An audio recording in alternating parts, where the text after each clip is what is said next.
I'm going to share with you 5 forgotten muscles that are weakening your body after the age of 45. I'm Gavin, I'm a personal trainer. I co-own New Zealand's only fitness studio for people over the age of 40, and I've currently helped over 1,000 people get stronger and fitter and lose lots of weight over the last 10 years. And one of the things that I want for you is to be as strong, as fit, as mobile, as pain-free as possible, so you can live a very healthy, active life moving forward. And there are 5 exercises that I see all the time that people over the age of 40 are neglected, they've forgotten about, didn't know about them, don't train them, whatever that is. It's actually accelerating the weakness in their body. The first exercise we're going to talk about is the serratus anterior. It is the fan muscle that comes under here, attaches up into the shoulder blade and comes across, attaches in your ribs. Okay, I'll put a photograph up.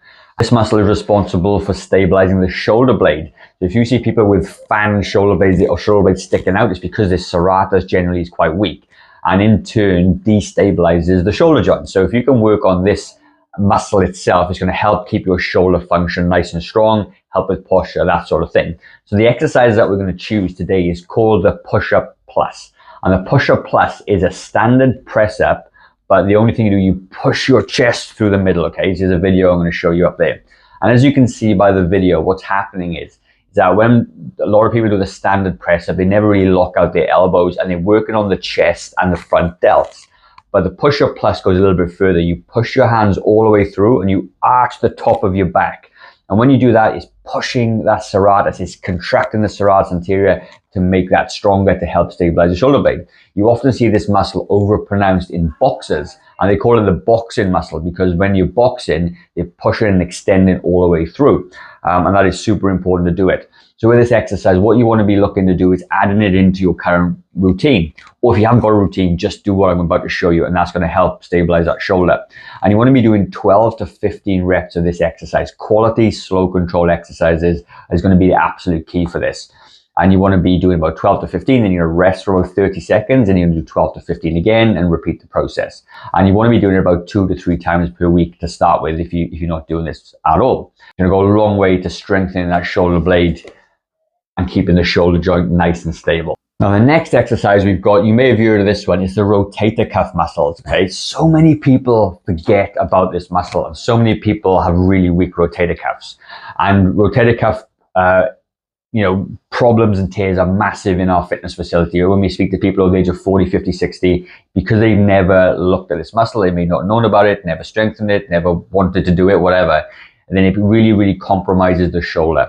And what the rotator cuff muscles do is that if you think of your shoulder being a ball and socket, but the socket is really sort of like wide, it's like a saucer.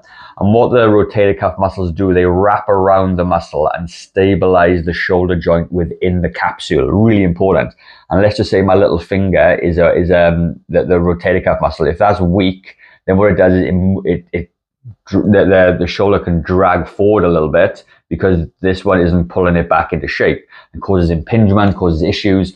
And it is such a small muscle, but so important to keep strong. So the exercise that we're going to choose for this one is going to be the external rotation and internal rotation with a resistance band.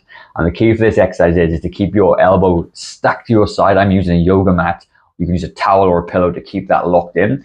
And you're going to just rotate your shoulder outwards. And when you do it, you're going to start to feel the muscles in the back of the shoulder, the rotator cuffs start to burn a little bit, and that is fantastic. And again, exercise repetition-wise, you want to be doing about 12 to 15 with a 30-second rest to repeat that thing moving forward. Then what we're going to do then is rotator cuffs do the other thing. They internally rotate your shoulder as well. So the first one externally rotates. Now we're going to internally rotate. And this is going to strengthen all those rotator cuff muscles to keep that shoulder joint nice and neutral within the shoulder capsule itself, to keep it nice and strong.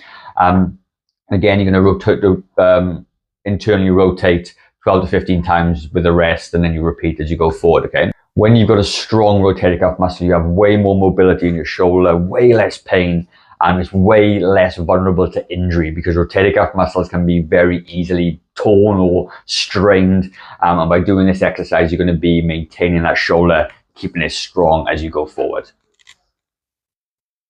The next exercise that we're going to talk about is the glutes, the big glute muscles. Okay, it's the biggest muscle in the body, but it's also the one that generally shuts off as well. So when you got weak glute muscles, it contributes to a whole range of issues in terms of putting extra pressure on your knees, pressure on your back. And the glute obviously goes across from the hip and attaches down into your top of your leg, and it stabilizes the whole hip and pelvis. And weak glutes, if you're not training them properly, you're literally putting yourself, at a huge amount of risk from back pain, less function, not being able to do the things that you want to do, running, walking, all those things. It makes everything way harder. So you need to strengthen your glutes. And a simple exercise to do that is very basic. You can do this in bed, you can do it on the floor, it doesn't matter, but literally lying on your back. And the key to this one is have your heels closer to your bum as well as you go forward, because if your feet are too far forward, it puts extra emphasis on the hamstring, which is not what you want with this exercise. And the other key to this thing as well is if you drop your knees out to the side like a butterfly and then extend upwards, what you're going to find is that your glutes will contract way better. It's just that when you externally rotate or turn your toes outwards, the muscles contract harder just because of the anatomy of the body.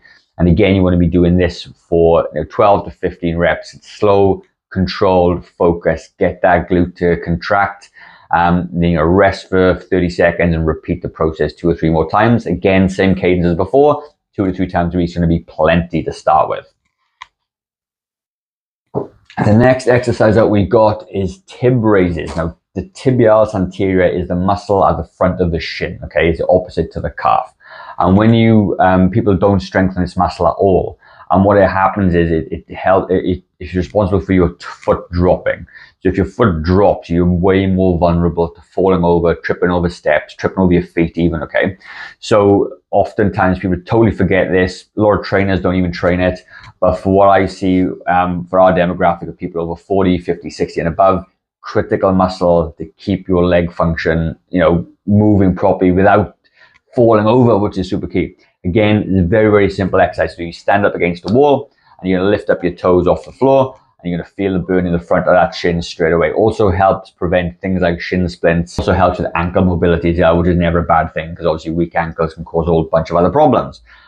If you find that standing against the wall is too difficult though, all you can do is sit down on a chair and lift up your toes. You still get the same contraction. And as you build up to that, you can do it against the wall with your whole body weight, okay? So take it easy, do the version that works best for you. Now this next muscle, everybody forgets about. How do I know? Because I'm a trainer for the last 12, 13 years and people do not like doing cardio and they do not do cardio. And then we're talking about the heart muscle, okay?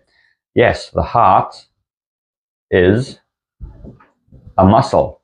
And I would argue the heart is more important than the biceps, more important than the glutes, more important than the serratus anterior. Because without a healthy heart, you're going to come into a raft of issues, cardiovascular issues, heart problems, you name it, you're going to get it, or I don't need to explain it. And the thing of it is, none of us, or a lot of people over 40, 50, 60 are not doing the minimum required cardio.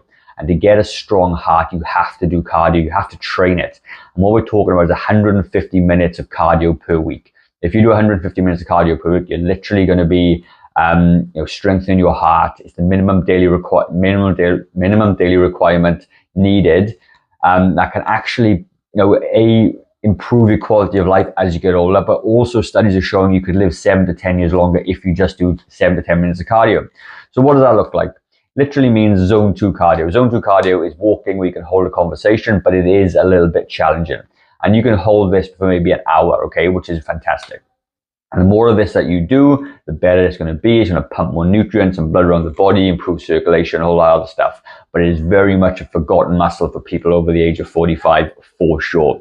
So you need to be doing your cardio. All the other muscles are great, but let me tell you right now, you do not want to be forgetting about your heart, okay? So that was the video for today. Let me know what you think. If you've got any questions, leave them down below. If you would like a PDF of this little checklist, I'm happy to send it to you. Just comment below forgotten muscles. I will send you that copy. I'm going to leave a video up in the corner, which I think you will like. So have a look, check it out, and I will see you on the next video.